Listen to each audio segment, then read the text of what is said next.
And we are the Non-Profits. Hi, everybody. I'm your host, Jeff D. Our co-host is Denis Loubet. Howdy. And our producer, Russell Glasser. Hello. We're live March 12, 2005, now broadcasting from the Bennett Studios in Hunter's Chase in beautiful Austin, Texas, which is especially beautiful today. It's a great day. Really great day. Very windy, actually. So far. Well, that's okay. As long as it's not cold and wet and windy. I actually went out for an Easter egg hunt. Friday? Yes. Track them down and kill them? Yes. Wind's fine as long as it's not. Always better when you hunt them down and kill them yourself, I think. Let's see. We've got a bunch of announcements. First of all, for anybody that listens to Atheist Network and isn't already aware of this, Reginald Findlay, the atheist guy, creator of the Atheist Network, co-creator, I don't know exactly what the... I don't want to insult anybody. He's in fact, I see him in the chat room. Hi, infidel guy. How you doing? Is going to be on ABC TV on a show called Wife Swap. And there's all kinds of information on what that's about and how that's developing on his website, www.theinfidelguy.com. Plus, those of you in the chat room have the added benefit of being able to actually directly ask him questions in our chat room right now, if he feels like talking about it. The National Atheist Ombuds is there for you to report any instances of slurs, defamation, or discrimination against atheists or other non-believers in the U.S. media. They can be reached at ombudsatheism.org. Please remember to include as many details as possible and a news source where applicable. Incidents will be reported to participating national and local non-theist organizations who have agreed to distribute press releases regarding the reported subject matter. Their website is ombudsman.secular.ws. It just so happens, something came out in the last couple of weeks that I'll bet everybody listening to this show has run into, because it popped up frickin' everywhere. Oh, yeah? The United Press International released this news story about how atheism is dying off. Mm-hmm. What is wrong with these people? I mean, Dennis, would you care to read this thing? I can read, some of this. I think sure. we're gonna cut in every few sentences and explain what's wrong with this. And I know a lot of you have seen this before, but I think it deserves one solid round of being ripped to shreds before we all move on and ignore it. Chill. First, who wrote this? By UWE Simon Neto. You're what, France. Godlessness is in trouble. What, France? In France. But isn't France in Europe? Yes. And isn't Europe the place where most people don't believe in God? Yes. That's where they're saying it's in trouble. We want France to remain godless, but they're trying to insist that it's not going to. If this guy had written this story in the U.S. from a United States perspective and wanted to talk about how atheism is in trouble because we got a right-wing fundamentalist government taken over that we expect soon to be denying all of our freedoms and rounding us up, locking us up, and executing us. If they'd said something like that, I'd have said, that's a little shrill, guys, but at least they'd have been reporting on something that has the potential to be real. Right. Well, this isn't news. This is an opinion piece. Yeah, what is United Press International doing spreading religiously biased opinion pieces? Is that normal for them? I don't know, but where I first came across it, I took the trouble of going to the front page of their website and discovering that whoever I was reading it from was mainly a page that spreads along other right-wing propaganda. They had a bunch of links to... Is that WorldNet Daily? Yeah, they had a link to a bunch of links to WorldNet Daily, no original stories. They had links to Washington Times. They had... but it's no surprise that this story gets a lot of traction on sites like that. Right. The question I have is about United Press International. What is United Press International? UPI. It's like one of those big news gathering outfits and news stations news get feeds from them, and that's where they get a lot of their commentary, and stuff like that. That's But I had not ever heard that commentary from news stations. I don't know, but got copied off of UPI. I don't know. I did bother to go and track down this Uwe guy, and it turns out that he's a typical editorialist who writes a bunch of trash talking about atheists and has several books on Amazon listed, which seem to be mainly apologetics. Right, there you go. So he's just some fundamentalist fucktard. Yeah, exactly. That somebody decided to give, lots of time to. So what's go on with this guy's rant. Yeah. What is the evidence that since it's out there, we better something talk happening about to atheism? Right. It says godlessness is in trouble according to a growing consensus among philosophers, intellectuals, and scholars. Which ones? Well, it doesn't matter to me as far as I'm concerned. Well, I want it to be a consensus among polls. That's what I want it to be a consensus among. I don't care what philosophers have to say about it. I actually would take philosophers seriously. If some philosopher came up with, for example, a valid refutation of the problem of evil, I would consider that relevant to the question. No, I wouldn't. No? Because you still need actual proof? No, I actually need proof that the numbers of atheists are dropping. Without that, this article doesn't exist. That's true. Good point. The argument for You're evil. Absolutely right. Okay, you're right. And there's no holes. Intellectual scholars have nothing to say about what the numbers actually are. Okay, you are correct. All I should say is that I can conceive of evidence from philosophy that might justify an end to atheism. Oh, sure. I can conceive of such a thing happening. Yeah. Okay, go ahead. Okay, atheism as a theoretical position is in decline worldwide, Munich theologian Wolfhart Pannenberg said in an interview. Whoa? A theologian in Munich said so. Right. Therefore it's true? Therefore it's true. Gee, because theologians never predict. This is totally new that theologians think there's something wrong with atheism. His Oxford colleague, Alistair McGrath, agrees. Another surprise. Okay. Atheism future seems increasingly to lie in the private beliefs of individuals rather than in the great public domain it once regarded as its habitat. What great Mr. public McGrath domain wrote in the U.S. magazine have, Christianity Today. Did we ever have the great public domain as the habitat of atheism? I missed that memo. I have no idea where that came from. I know there was a time when here in the U.S. Robert Ingersoll could travel around the nation.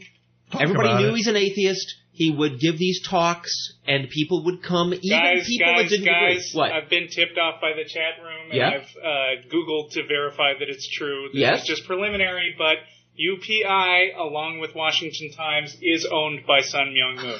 Oh, man. Fooled you. You thought that was a real news organization. I've heard of United Press International. They must have acquired it. No. They must have acquired it at some point. Yeah, they acquired it at some point, I'm sure. Okay. Well, then it's just total made-up bullcrap. Yeah. All right. They're offering nowhere in this article do they offer numbers. Right. Just some obscure theologians. Yeah. Well, let's see. Two developments are plaguing atheism these days. One is that it appears to be losing its scientific underpinnings. No. It never had any scientific underpinnings. Well, it does in the sense of, science... You can support it, works without there being a God. Therefore, that is implied justification that you don't need the God for anything. Right. But, of course, atheism does not require science. No, it helps though. It helps, sure, but it does not require. I mean, in a world, lack of belief in a God is the only thing that's required. But in a culture where everybody believes there's magical supernatural things going on, it would be much harder to justify atheism. Yeah. Been tipped off. Thank you very much, Neutron Jack. This is great. UPI was bought by Sun Myung Moon in May of 2000. Okay, this explains my confusion. Yeah. We thought it was a reputable organization. And apparently it used to be. It used to be. I see. Excellent. Glad we could clear that explains up. a lot. You guys in the chat room are rocking today. Yeah, right on the ball. The other is the historical experience of hundreds of millions of people worldwide that atheists are in no position to claim the moral high ground. When did we ever fucking claim the moral high ground? I'm actually claiming moral high ground. Oh, okay. I claim Go for it. I do.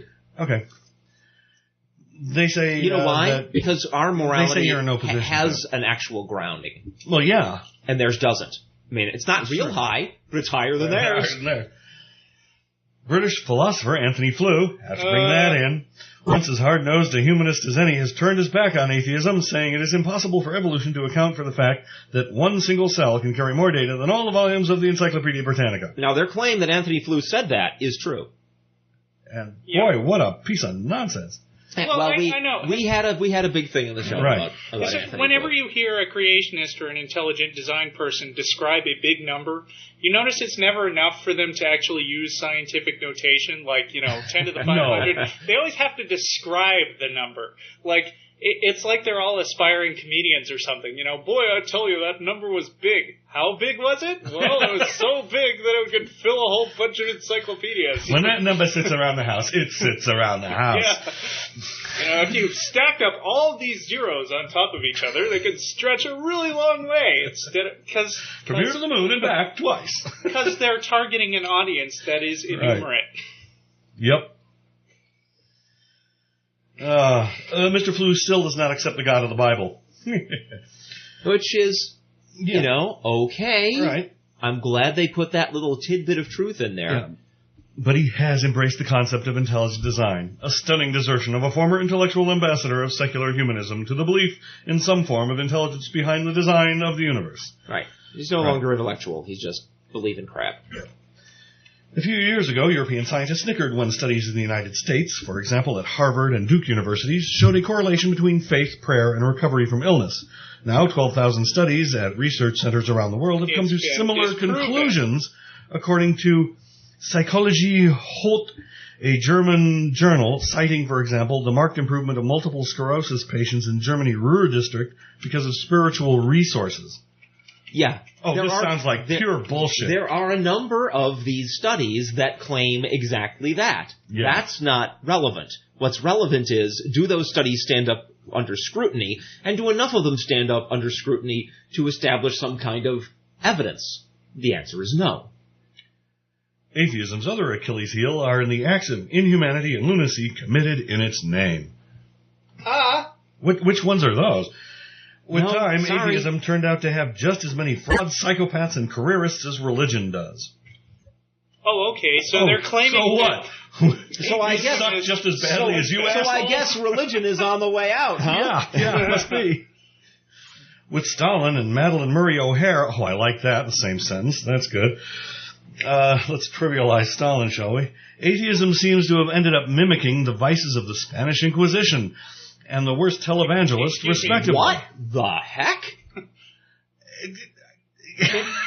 They just brought up the Spanish Inquisition. Yeah, we suck just as bad. What the hell? Then what's the point? I didn't expect them to bring up the Spanish Inquisition. No. Nobody expects to bring up the Spanish Inquisition. They have some pretty effective weapons. All right. I'm not going to go there. The Paul M. Wait, hold it. I heard that last paragraph. What did they provide any evidence of this? Where are the atheists running around with thumb screws? It was written by McGrath in Christianity Today. That's the evidence that that's all true. Where are these actual atheists running around with thumb screws trying to get Christians to reject their beliefs? I have no idea. I don't see them. I guess they're intellectual thumb screws. Must be. Our arguments are actually thumb screws. We thought they were, in a sense, just arguments. Logic. We didn't realize. But is it evil to use logic and arguments as a thumb screw to prove your case? Huh? As a thumb screw, yeah, absolutely. It's bad? Well, they think so. Oh. I don't. Okay. Well, I'm asking in an ultimate sense. Is there something wrong with actually stating your case clearly and rationally? No. Poker with the rhetorical question. So it's nothing like thumb screws. No, it's nothing like thumb screws. Okay. Of course, they think Our very existence is an insult to them. Because our very existence says, you're wrong. So. Okay. Their existence is an insult to reality. Yes, it is. The Reverend Paul M. Zuller, Dean of Vienna University's Divinity School, and one of the world's most distinguished sociologists of religion, said atheists in Europe have become an infinitesimally small group. This is just not true. Where are the numbers? Yeah, We've seen the numbers from Europe. Well, they're so big. I don't know what the numbers are, but I have seen them, and they're bigger than infinitesimally small. If you wrote out all the zeros on a piece of paper, then you'd be writing for several days at least. There are not enough of them to be used for sociological research. Oh, bullshit. Mr. Zuller cautioned, however, that the decline of atheism in Europe does not mean that re-Christianization is taking place. What we are observing instead is a re-paganization, he said. So now, notice the phrasing in that paragraph. I thought it was very interesting. This guy cautions that this doesn't mean there's a resurgence of Christianity. Mm-hmm. So what he is saying is characterized as cautionary by the news organization, which means the news organization has just taken a stance that the lack of a resurgence of Christianity is something to be cautious about. Not, it's not caution that you might misunderstand these figures. It's caution that, but wait, it doesn't mean this wonderful, good resurgence of Christianity is happening. Oh, yeah, this is spin all over. Yeah, but remember, UPI, Sun Myung Moon. The big surprise isn't that they're taking an editorial position on a supposed objective news story. The big deal is that people are falling for the concept that they are an objective news organization, supposedly. Reverend Gerald McDermott, an Episcopal priest and professor of religion and philosophy at Roanoke College in Salem, Virginia, said a similar phenomena is taking place in the United States. This is why we have more people showing up and listening to the show, and more people joining the Atheist Community of Austin all the time. Mm-hmm. This is why every time that I go to the Internet Infidels Newswire to collect news for this show, every time, there is a general trend toward more and more and more coverage of atheist opinion. Everything from fluff pieces about, what's it like to be an atheist in the United States? Here's an atheist that we interviewed, and they had this to say, and their life's like this. Up through Newdow's case going before the Supreme Court. I mean,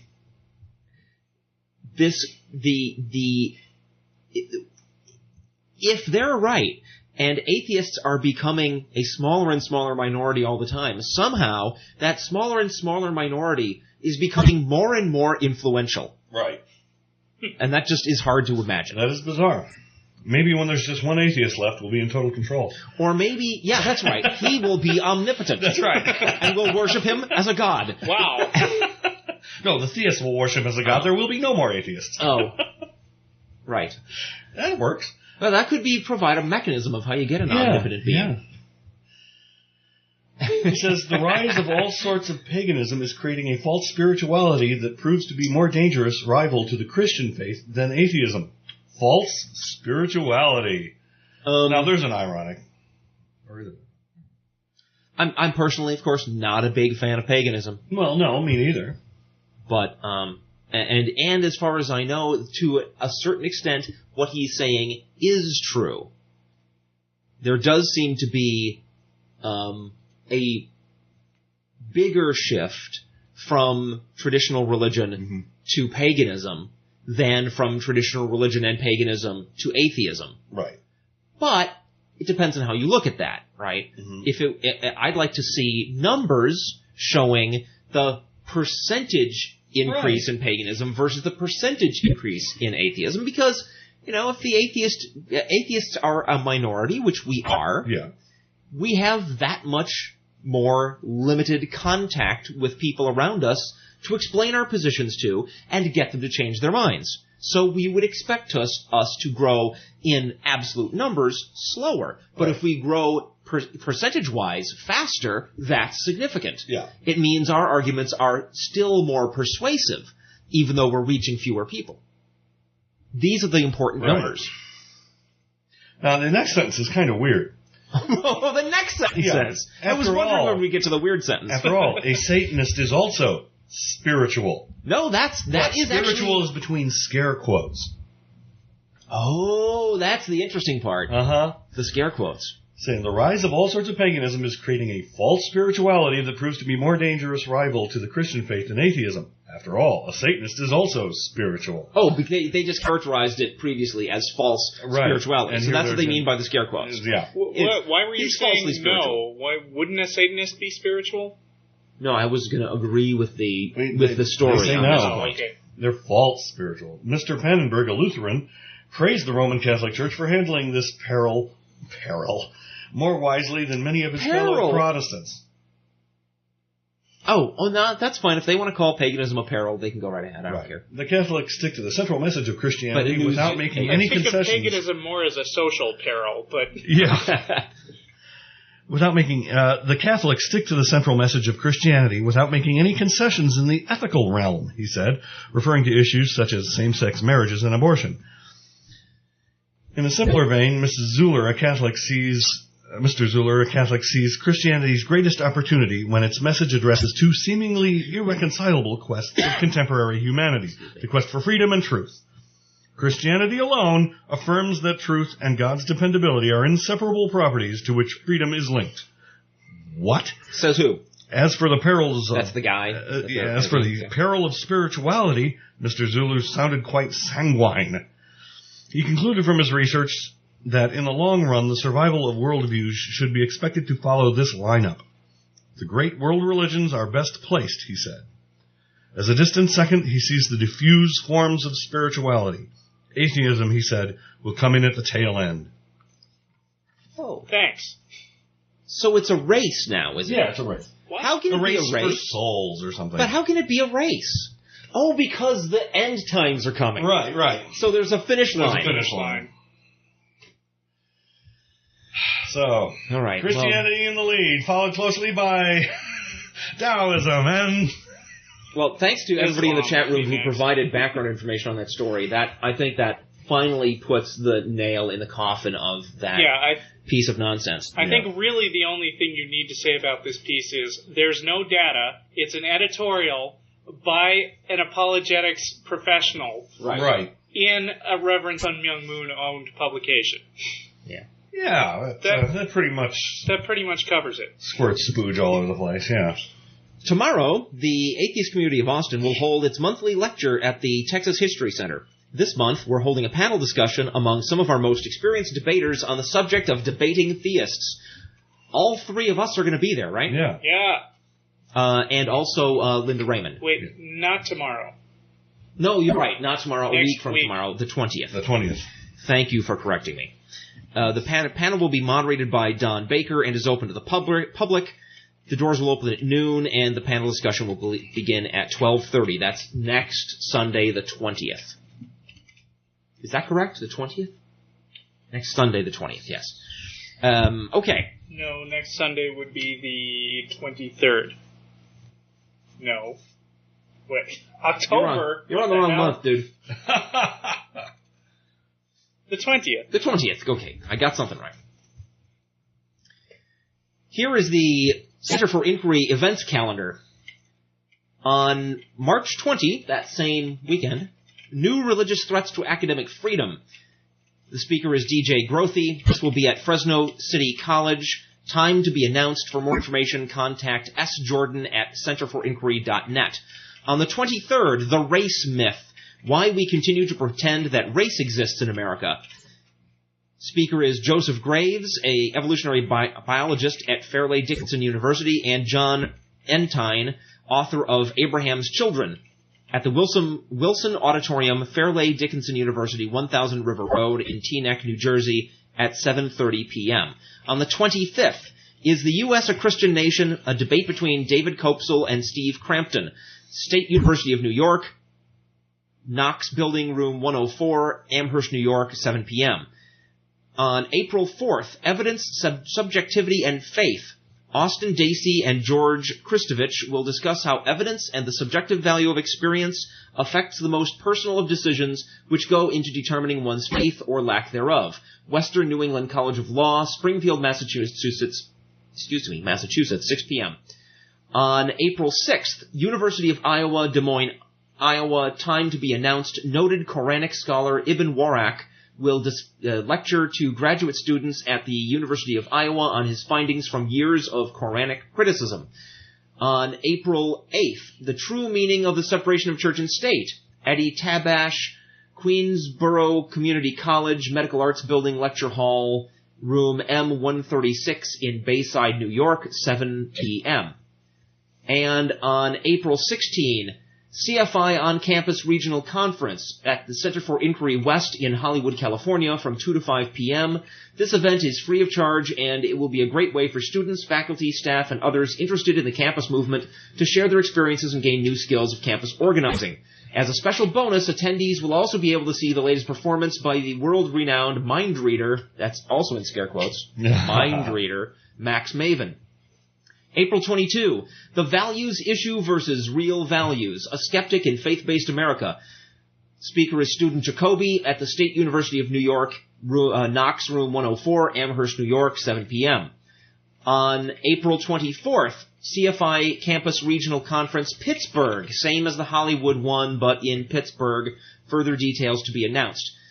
And April 30th, Can God Be Free? A panel discussion sponsored by the Society of Humanist Philosophers featuring Class Cray, Bruce Russell, William Wainwright, Michael Almeida, William Rowe, and Austin Dacey at the Palmer House Hilton Hotel. Palmer House? I bet that's Palmer House. Typo. Hilton Hotel, Chicago, Illinois, from noon to 2 p.m. For registration information, contact the American Philosophical Association, www.apa.udeL.edu/apa/divisions/central. And on May 6, Religion in the Public Square, an interfaith panel discussion. State University of New York, Knox Room 109, Amherst, New York, 7 p.m. I want to remind everybody listening to the show that if you are listening to us, not listening to us live, you should know that if you listen live, rather, morality is inherent in God's nature. Right. But that's not an answer. Because all that does is push the question back one step. And you've got to follow it up with, okay, fine, where did your God get his nature from? If he created it himself, then he created the morals that are part of his nature, and they're arbitrary. If he did not create himself, then there is some source outside of God that is responsible for what his nature is, and that is the source of morality and not him.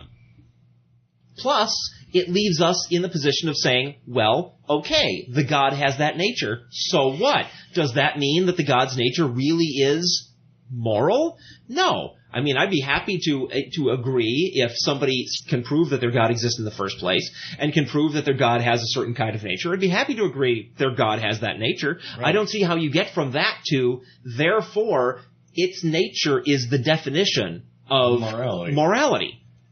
I don't see how you close that at all. But anyway, so this is a project that we started in response to all of the poll results after the last election that said that values were such a big deal. Now, there's been a lot of discussion back and forth by both sides about whether values really were an issue or not, and nobody seems to be able to make up their damn mind about whether they were. No.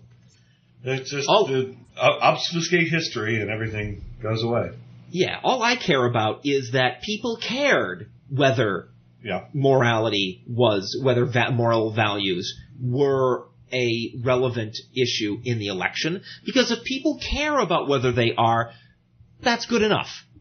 And the Euthyphro Project is an effort to spread the word throughout our entire culture that religion has no claim to absolute morality, and it has to be we have to stop treating it like it does. Right. Okay, that was a nice rant. Yeah. Almost saved the show. Bush calls for faith-based initiative law. This is from March 1st. I hadn't heard about this until I went to put my news together this morning, and it scares the crap out of me. President Bush, brushing off critics who say he has pushed his faith-based initiative for political gains, reaffirmed his commitment to letting religious groups compete for government money so long as they help anyone in need.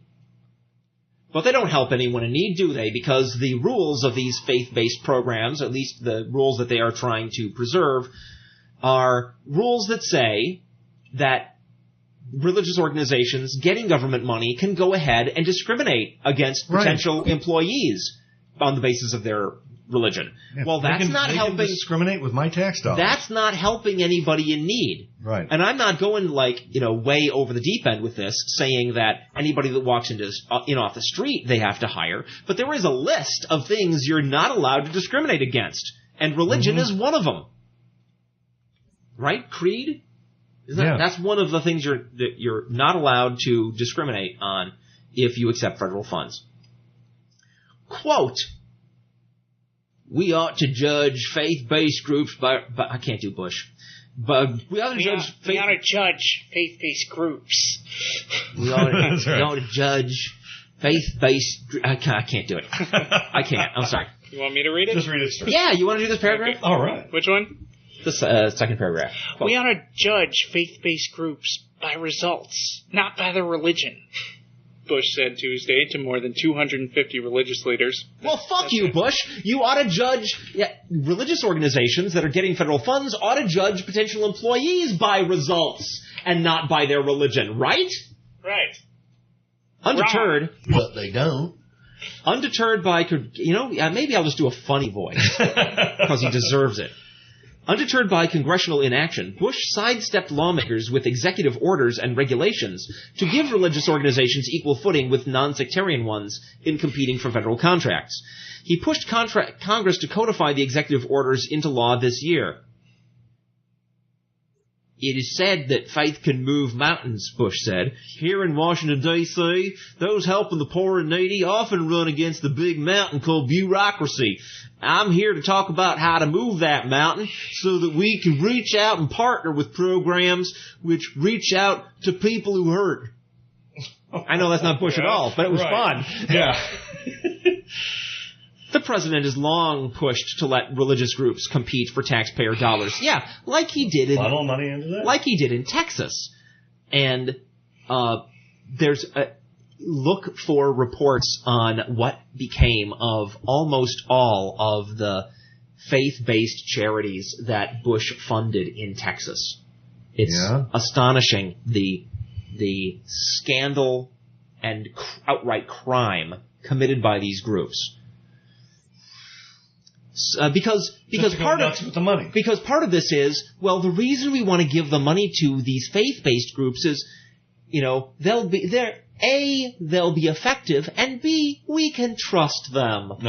And so we don't want to have oversight. We can't have oversight of faith-based groups by the government, because that would be government interfering in religion. So it's just a blank check. Cake and eating it too. Yes, it's just a big blank check for them to get a lot of money.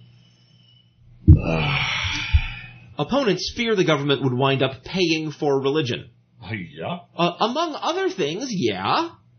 They also object to allowing taxpayer-funded groups to hire and fire based on religious persuasion. Well, yeah, like Bush said. That we ought to be judging by results, not by religion. Last month, David Kuo, former deputy director of the White House Office of Faith-Based and Community Initiatives, alleged that Bush has gained politically from his vow to let religious-affiliated organizations use federal money to help the needy, but that his administration lacks a commitment to the initiative. Wow, that's interesting. I hadn't heard that. Bush defended himself, saying, I'm firmly committed to making sure every American can realize the promise of our country. Yeah, you know what, Bush? The promise of our country is you can come here and have any religion you want, and as long as you don't break any laws, you get treated like everybody else.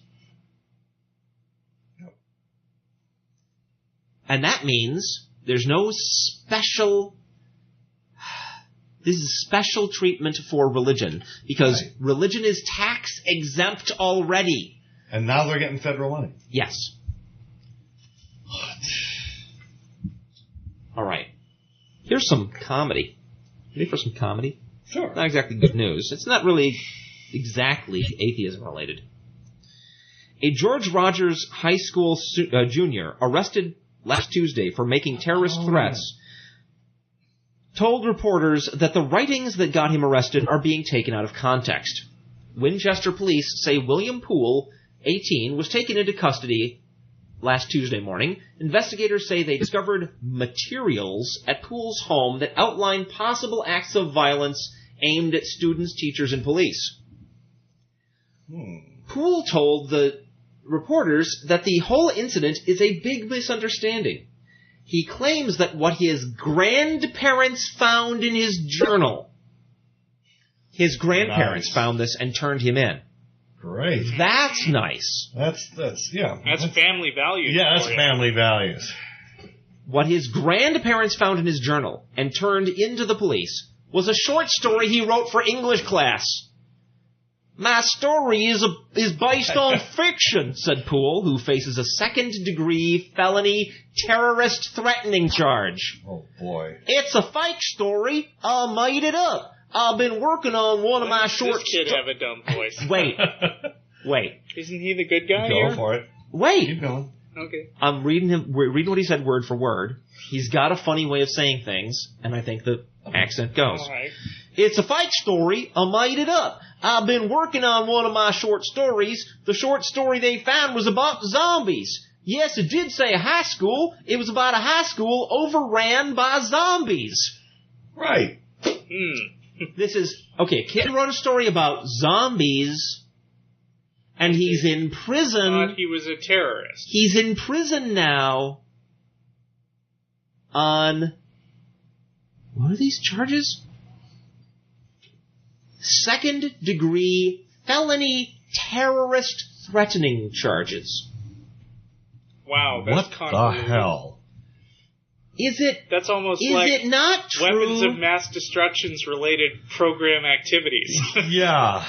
But is it not true that in order to be a lethal weapon, let alone a weapon of mass destruction, it has to be something that actually does, or at least can, exist? You'd think. There are no zombies. There are no armies of zombies. This kid could not whip up an army of zombies, no matter how many people he wanted to kill. It's just not possible. Well, I'll give you the logic trail, if you will, which is people say that those guys in Littleton were influenced by playing Doom. So? Doom has zombies. So? Those zombies ever step out of the game and go kill students, teachers, and police? No. No, but the two guys went and killed people. Hey, the Bible has zombies. Come on. So, wait a minute. Are you saying they should then, rationally, they should then go out and round up all Doom players? Rationally. Okay, you're saying by their train of thought. Their logic. According to their logic, they should go round up all Doom players? Sure. People who write stories about playing Doom indicating that they think about it too much. I have a follow-up story to this. I agree with you that is a less insane way of interpreting their motivation. I think that what we're dealing with is people who do not understand the difference between fantasy and reality. I think these are people who think that if they had found a story about the casting of magical spells to hurt people in the school, that they would have this kid in prison again. That doesn't matter. They don't care whether the threat has any basis in reality. They're thinking the zombies probably went around and killed a bunch of people, right? Let me read the rest of the story, because it's relevant. Even so, police say the nature of the story makes it a felony. What? The nature of the story, they say, Russell, makes it a felony. Yes. Anytime you make any threat or possess matter involving a school or function, it's a felony in the state of Kentucky. All right, so they got these very rigid rules Yes. Ordering the police that if it was an alien invasion. No. Telling the police that if a kid is writing a story that involves killing fellow classmates, it doesn't matter how, according to the law, then you must check him out and take him in. Right. They don't. Under that light, maybe they don't care that it's a zombie story in particular. They care that it's a story about a bunch of people in his school getting killed. I know they don't care that it's a zombie story in particular. Yeah. My point is, it's a zombie story! If it had been giant mutant bunny rabbits attacking the school, or if it had been space invaders from another galaxy attacking the school, they would have put this kid in prison. Right. That's crazy. That is crazy. Why isn't he speaking from a cell in Guantanamo? Poole disputes Isn't that where they put terrorists? William Poole disputes that he was threatening anyone.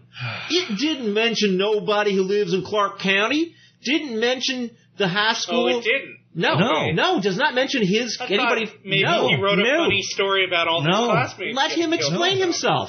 It didn't mention nobody who lives in Clark County. Didn't mention my high school. Didn't mention no principal or cops. Nothing, said Poole. Half the people at high school know me. They know I'm not that stupid, that crazy. But now, I want to... that's interesting, Mr. Poole, that your story did not actually mention any of the people that would presumably be threatened by you if you were planning on committing violence yourself. But I don't think that's relevant. It doesn't matter whether it mentions real people, because now we are locking people up as terrorists for writing horror fiction. Right. Why isn't Stephen King in jail? Stephen King writes about people getting killed. Yeah. Why is he not? Well, he's not in Kentucky. And he hasn't mentioned school. Sure, often. shit happens but in he's schools. Written Carrie. stuff happening in school. Carrie. He should be in jail. By this logic, yeah. All right, so he's in jail for writing horror stories, and the question echoes from Rude Boy in the chat room. Yeah. What if it was porn stories? What if he wrote a story about going around having sex with all the chicks in the high school? Unfortunately, I think that the most laws on pornography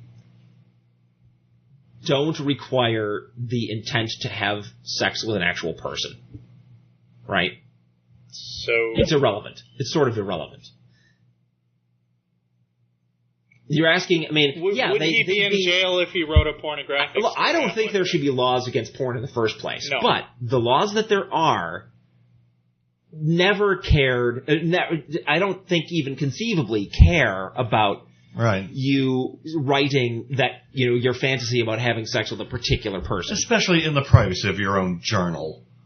Right. Good grief. Which is his grandparents opened up and read and then turned him over to the cops. Big Brother is watching. They probably blame the teacher as some kind of liberal mind corrupter, too. On Thursday, a judge raised Poole's bond from $1,000 to $5,000. What? After the prosecutors requested it, citing the seriousness of the charge. Wow, well, he's an author. Not only the action, but the seriousness of the charge. Right. Not only did they lock this kid up because his grandparents found his private journal where he was writing a piece of horror fiction about fictitious characters, not including police, even though the investigators say that it outlines possible acts of violence against students, teachers, and police. Not only that, but they're reiterating that it's so serious that they have to raise his bail from $1,000 to $5,000. Wow. Welcome to Fear America. Poole is being held at the Clark County Detention Center. I wonder if they provide him with, writing materials so he can commit more terrorism while in jail. By not threatening anyone in particular, but just writing about zombies. I have a segue directly from this to some other people who have, there's people who don't have a grasp of reality, and then there's people who don't have a grasp of fantasy. Maybe it's the same people, but it's a different problem. It's the other side of the same problem, right? Israeli army frowns on Dungeons and Dragons. Do the Israel Defense Forces believe incoming recruits and soldiers who play Dungeons and Dragons are unfit for elite units? It has been learned that 18-year-olds who tell recruiters they play the popular fantasy game are automatically given low security clearance. Now they're detached from reality and susceptible to influence, the Army says. Oh, brother. No, now see, this one I can kind of understand. Why? Because, see, you don't want your soldiers, pulling out a 20-sided die right before they fire their rifle. Oh, shit, I got a critical failure. Shoot off my own finger. It's okay if they play like champions, though, because that's a handful of D6s. That's better. You have a better chance. You have better knowledge of what you're capable of. Yeah, that's good. Yeah, you can phone it. There's a curve. I mean, your weapon explodes sometimes. Yeah. Oh, yeah, sure. You're like throwing it away. But you also get a chance for a critical hit, so it's like... Fans of the popular role-playing game had spoken of rumors of this strange policy by the IDF, but now the Army has confirmed that it has a negative image of teens who play the game and labels them as problematic in regard to their draft status. Oh, well, that's nice. Okay, I'm going to assume that the people listening to our show have some grasp of what Dungeons & Dragons is. Yeah. Right? No, I won't assume that. Quick 5-second version, you sit around a table, you have sheets of paper with the abilities of your characters written on them, and the players' characters band together, form a team of adventurers, and go have adventures like in Lord of the Rings, but it's all imaginary, and there's dice involved because there's rules about when you swing your sword at a monster, do you hit him, and if so, how much do you hurt him? And that's it. That is what this is. It's a big social thing. You get a pizza, and you sit around the table, and you have a good time. But some people do not have a grasp of fantasy. It's like at the same time, they will hold in their heads belief in angels and heaven and devils and things. At the same time, they're seriously thinking that. They're looking at people who fantasize about other stuff like zombies or swords and magic spells. Right. Knowing that it's a fantasy, and reacting to that as if it's dangerous. It's like they're projecting their own seriousness with which they hold their fantasy on the other person. I'm afraid that what it is that they have no grasp that there's any such thing as fantasy. That the beliefs that they hold that can't be proved are still taken by them as true, and therefore they encounter somebody else who appears to have some beliefs that aren't provable, and so they assume that person takes them as true. Right. And have no grasp of the fact you can think about this stuff without believing it. It is possible to think some stuff for entertainment purposes only. It is entirely possible. That's the lack of a grasp of fantasy that I think is the problem.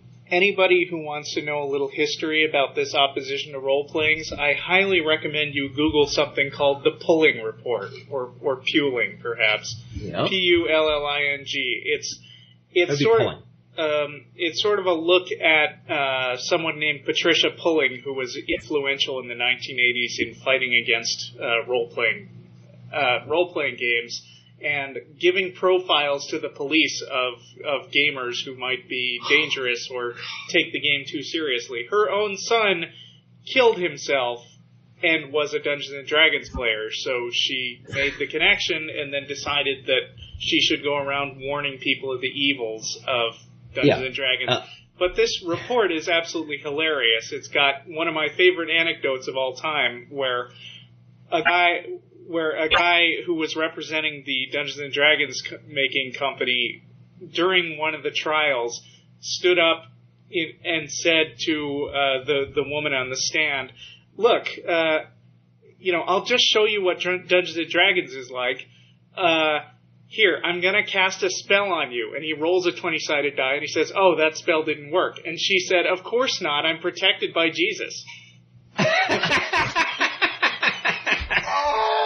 So Jesus can affect the outcome of dice rolls. He would be very handy in Las Vegas. She thought he was really trying to cast a spell on her. Her magic spell defeated his magic spell, but she believes hers. Yeah. Crazy. Yeah. So, what else we got? Well, I can segue from that.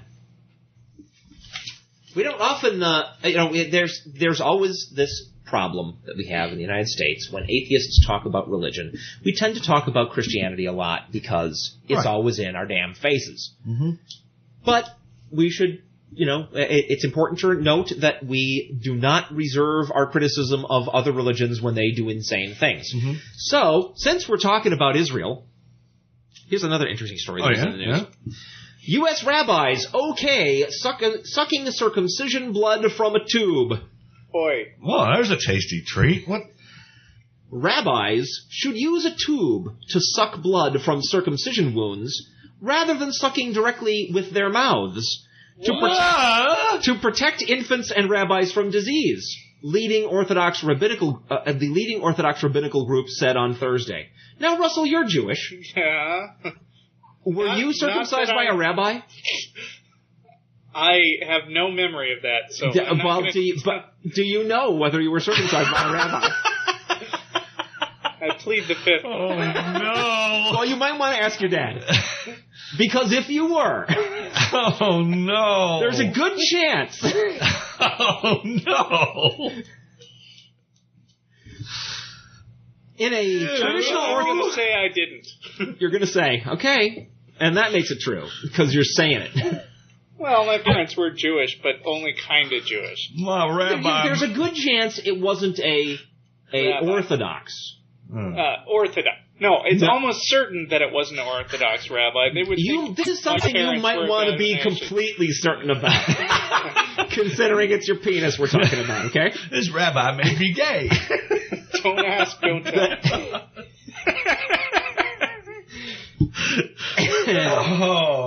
In a traditional Orthodox practice during the bris, or circumcision ritual of baby boys, rabbis have been using their mouths to suck blood from the penis wounds and surrounding tissue for thousands of years.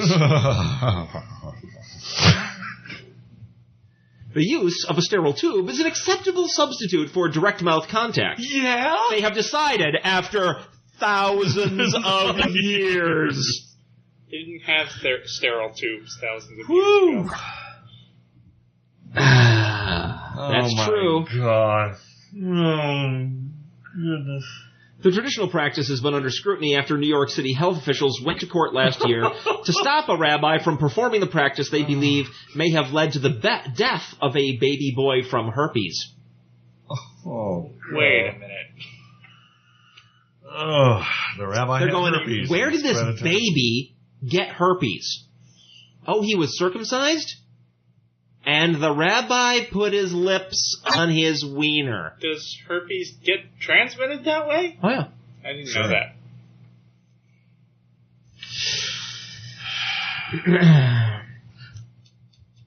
Wow. There were, in fact, 3 babies. Yow. Okay. So, they tell you don't eat pork, but they don't warn you about this little herpes thing. And the thing is, I'll excuse the rabbis for about 1,950 of those, say, 2,000 years of this practice, right? About that much. Why it would have taken them from, say, the mid-1950s, by which point it was pretty well established that disease is spread by physical contact, right?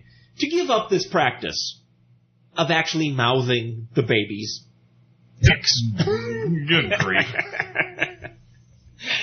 Yeah, but, last 50 years, I'm sorry, they're behind the curve. Am I the only one with news? I've got one more thing. I can segue from that into more priestly sexual abuse. Can you tell me exactly where the rabbi touched? Sure, I still got the scars. Oh, my God. Former youth pastor pleads guilty to sexual exploitation.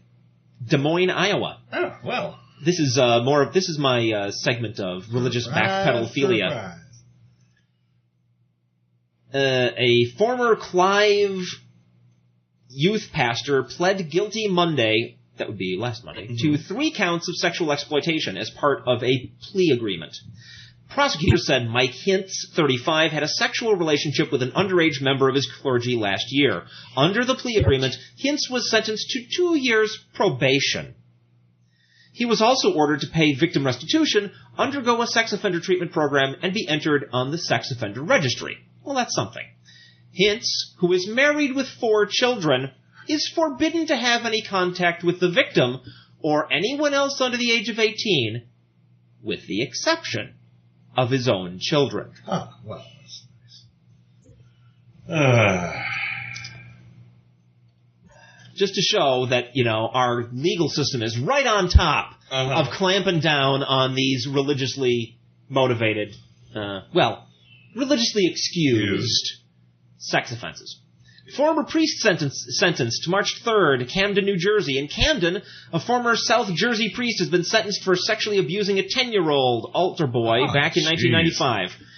James Hopkins pled guilty in December to sexually assaulting the boy at St. Peter's Church in Merchantville.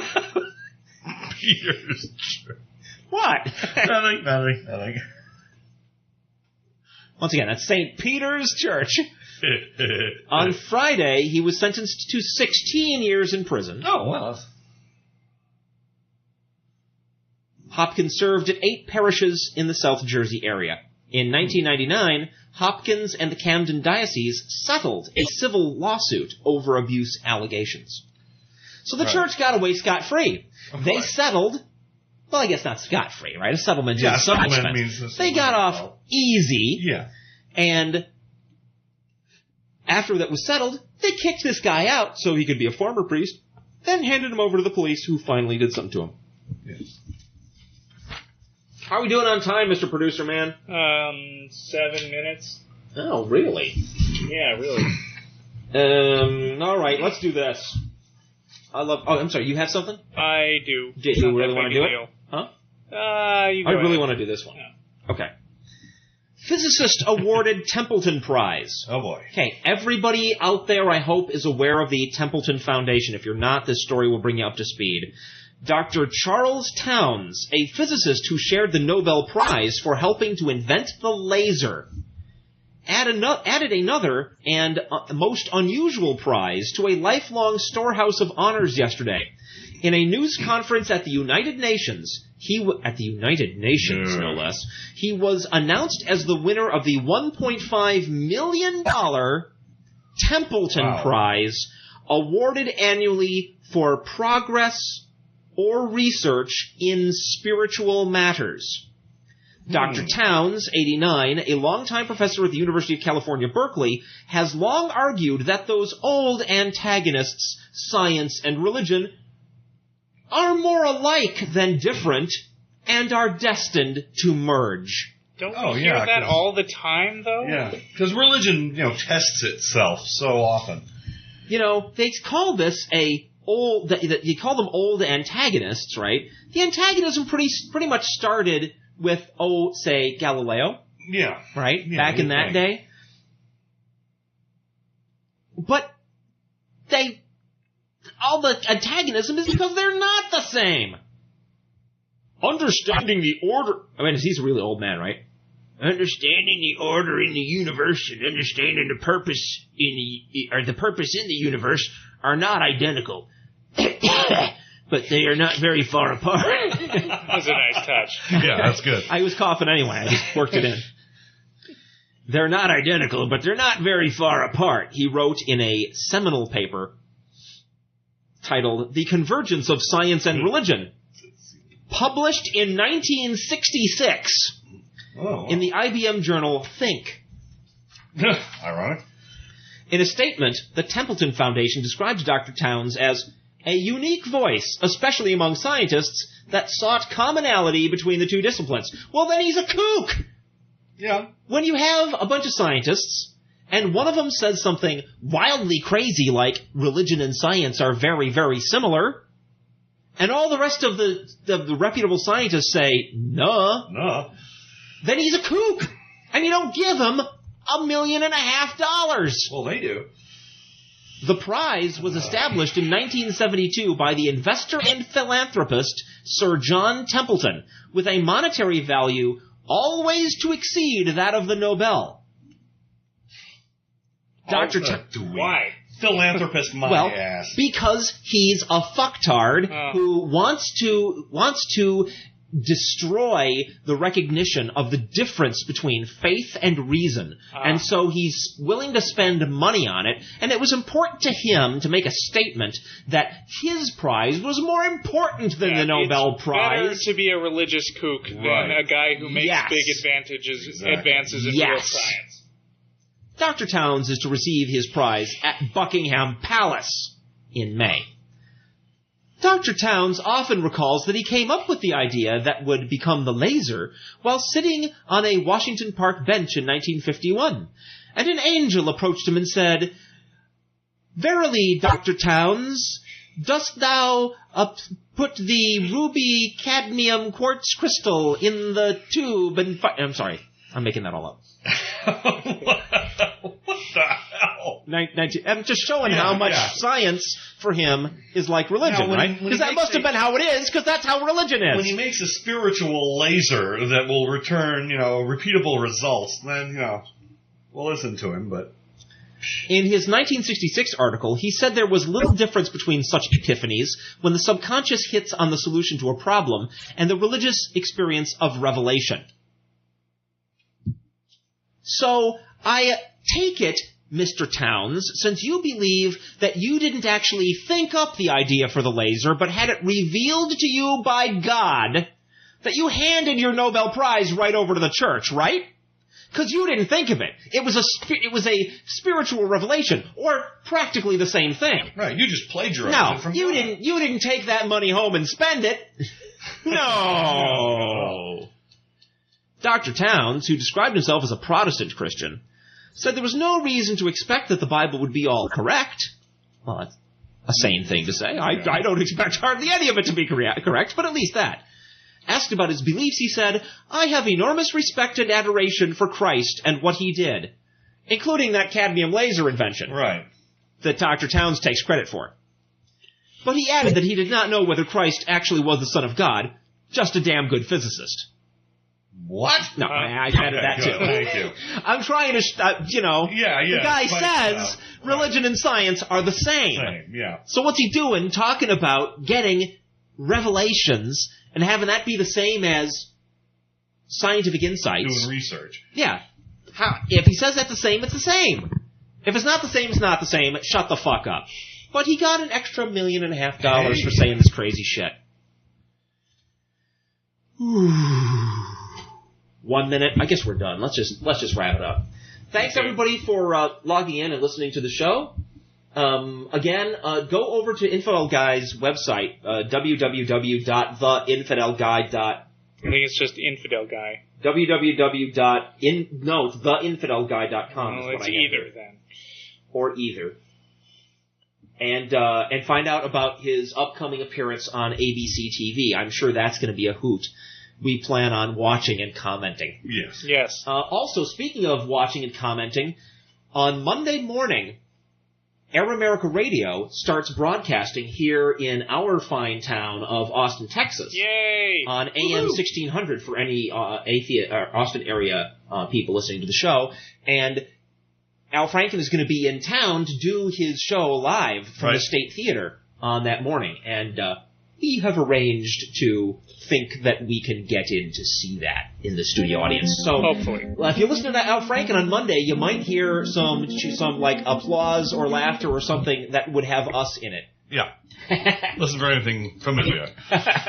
All right, folks. Thanks for tuning in. We'll see you in 2 weeks. Bye-bye. Bye.